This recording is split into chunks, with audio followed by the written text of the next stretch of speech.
رمضان را روان دی. یو حدیث ته بیانوم، تاسو د دینه اندازه د رمضان د برکتونو ولګوئ. یو حدیث کې راځي، طلحه رضی الله تعالی عنہ د حدیث راوی دی. هغه فرمایي چې یو دورونو یو ورور ډیر نیک انسان و، ډیر مجاهد انسان و، تکړه انسان و. نبی مهربان صلی الله علیه وسلم سره به جهادونه کول، او دویم ورور اقشان نو، د دنیا کارونه به هم کول او عبادت کې د مخکنی ورور په شان ته نو.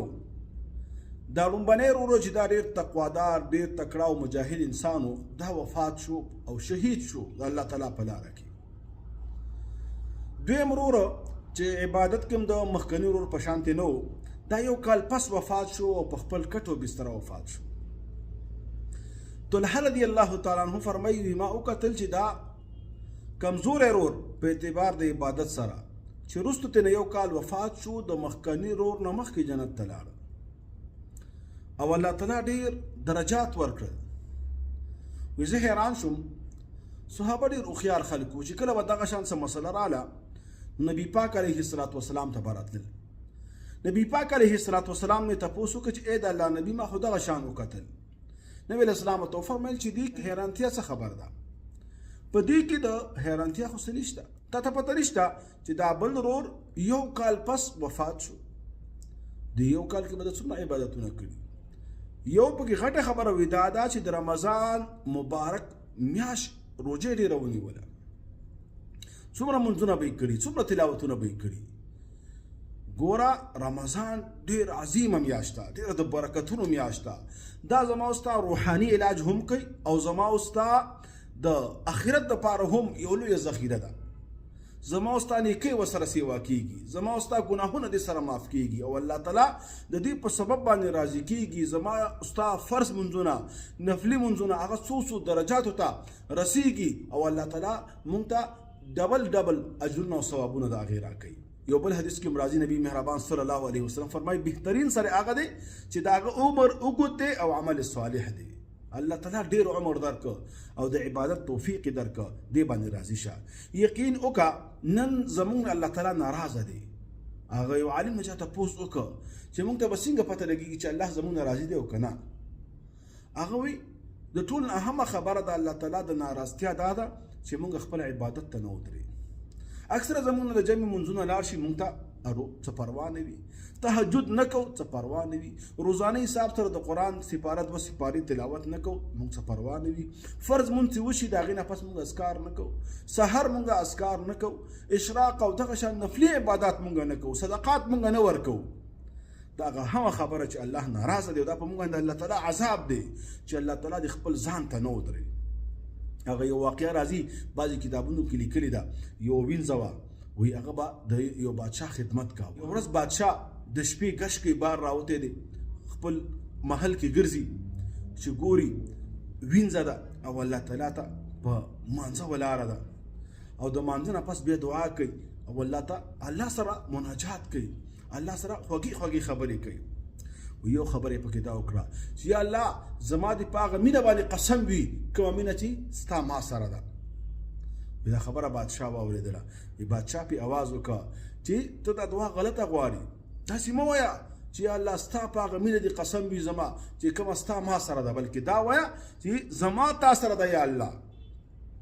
وی وینځې ورته مخ ور واړاوه، وی قسم په الله زه ټوله ورځ ستا په خدمت کې ستړې ستومانه شوه او زرې زرې شم، تکلیف کې شمه، یو اډوکی مې خوږېږي، لیکن که د هغه زه خوښه نه وې او هغه رانه راضي نه وې، زه به د شپې پاسولی نه، زه به د شپې ځان ته ودرولی نه. دا چې زه یې ودرولی یم او زه الله ته مونځ کوم او ټول خلک پراته دي، د دې نه معلومیږي چې دا د ارحم الراحمین مهرباني ده، د هغه خوښ یم ځکه زه عبادت ته ودرولی. نو الله تعالی دې وکړي چې مونږ رمضان ته ځان اماده کړو. او د ټولو اهمه خبره دا ده چې مونږ تیر شوي زندګۍ کې 2 قسمه کارونه کړي دي چې هغه دواړو ته متوجه شو. یو نیکۍ کړي دي چې هغې ته داسې متوجه شو الله نه سوال وکړو چې الله زموږ نیکۍ قبول کړه. که مونږ حج کړی دی تېر کال، که عمره هم کړې ده، زکات او قرباني هم کړې ده، عام صدقات هم ورکړي دي، نفلي عبادات هم کړي دي، د الله نه به دا سوال کوو چې یا الله دا عبادت زمانه قبول کړه، دا عمل زمانه قبول کړه. او دویم اهمه خبره دا ده که د تیر شوي کال کې یا تیر شوي عمر کې زموږ نه څه ګناهونه شوي، نو الله تعالی نه به سوال کوو چې الله دا راته معاف کړه. پاک صاف رمضان ته ځان برابر کړي چې مو ته روحاني پاک یو، د ګناهونو هم پاک یو، او الله تعالی ته ښایسته عبادت وکړو، اوږد عبادت وکړو. او دا رمضان او د حج حدیث کې راځي دا یو قالب دی، لکه څرنګه یو بټۍ والی یا یو بل کارخانې والی هغه یو خاص بسکټ وي یا صابون وي یا خټه وي یو قالب کې واچوي، بټۍ والا ته نه خښته جوړه کړي په یو ښایسته نقشه باندې، په یو ښایسته معتدل صورت باندې، بسکټ والا ته نه بسکټ جوړ کړي، کیک والا ته نه په قالب کې کیک جوړ کړي، او دغه شان صابون والا ته نه صابون جوړ کړي. دا هر چا یو خاص قالب وي. دغه شان د حج یا عمره حدیث کې راځي، او دا رمضان دا یو قالب دی. او دا قالب داسې دی چې زما استاد دوه دشمنان دي، یو د خپل نفس هم دشمن دی، بل بهر نه شیطان دی. نو په دې رمضان کې الله تعالی یو عجیبه غونته تنظیم کوي، کوم چې بارنې دشمن دی نو حدیث کې راځي غټ شیطانان الله تعالی تړي، نو تا عبادت دپاره پرېږدي. دغه وجه نه زموږ جوماتونه د مونځګزارو نه ډک وي، ځینې وي د په مانځه کې د ماسپښین مونځ نه هم د جمعې مونځ جوړ شوی وي. دا ګټه خبره ده چې غټ غټ شیطانان څه شی شوي وي، تړلی شوي وي. او دویمه خبره، زما دا نفس دا ما ګناه ته راکاږي، نفس اماره ورته ویلی شوی دی.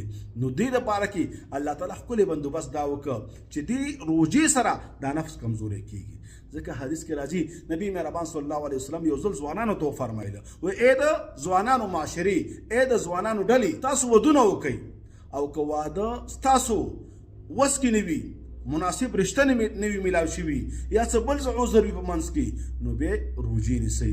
ځکه دا روژه به ستاسو نفس کنټرول کوي، دا ستاسو نفس به دباوي، تاسو به خواهش پرستۍ طرف ته، تاسو به ګناه طرف ته نه مایله کېږئ، تاسو نه بدکاري او ګناه نه کېږي. نو په دې روژې کې څه عجیبه انتظام وشو، نفس د روژې د وجې نه کمزوری شو، شیطان بار وتړلی شو. نو مو ستا په قالب کې الله تعالی یو ښه عادي جوړوي، یو ښه مسلمان رانه الله تعالی جوړوي. ګوره دلته زه یو خبره زه اکثره کومه، دا رمضان زما ستا دپاره داسې دی چې ما ته الله تعالی په دې عبادت باندې عادت کوي. الحمدلله چې ډېر کمزوری وي په رمضان کې اکثره دا تهجد کوي، ښایسته منځونه کوي، تلاوت او ذکر اذکار کوي. د دې غټ مقصد دا دی چې ما ته ټول کال دغه شان وچلیږو. خو لیکن ډېر د بدقسمتۍ خبره ده، نن که مونږ 10 ورځې روزانه مازدیګر چای وڅښو، لکه یو سړی نسوار واچوي یا سګرټ څکي 10 ورځې، نو بیا 11مه ورځ باندې عادت مې جوړ شوی دی، اوس یې نشم پرېښودی. یاره وایي چای مې قهوه مې وڅښه، تورې چای مې وڅښه، اوس مې 10 ورځې په 11مه ورځ زه عادي شوی یم، شا به ما ته تورې چای راوړی.